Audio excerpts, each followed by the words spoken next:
Our devotional thought today comes from the book of Exodus. It comes from that truth I've been teaching you that the promises of God and the doctrines of God all have limits or boundaries. And sometimes these boundaries are conditions. One of the beautiful truths in the Word of God is that God's promises often have a boundary of conditions placed upon them. And there are many people, they want the promises of God, but they don't want to fulfill the conditions. Now listen to a promise God made to Israel in Exodus 19, beginning with verse 5. Now, if you obey me.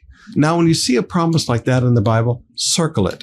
Now, if you obey me and keep my covenant, you will be my own special treasure from among all the peoples of the earth, for all the earth belongs to me. And you will be my kingdom of priests, my holy nation. This is the message you must give to the people of Israel.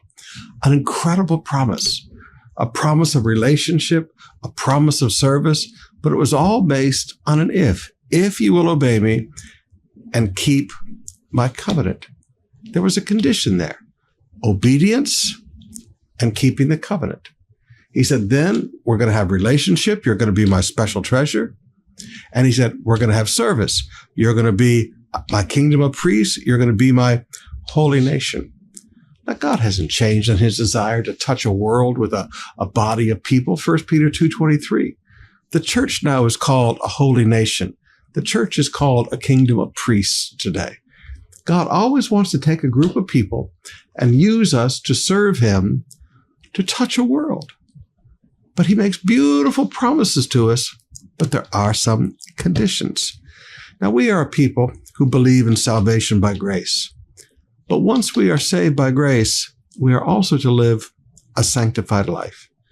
And I want you to understand that many of the promises of God in our lives are conditioned by our decisions and by the lifestyles we choose to live. You're going to have two people making different decisions and choosing different lifestyles to live.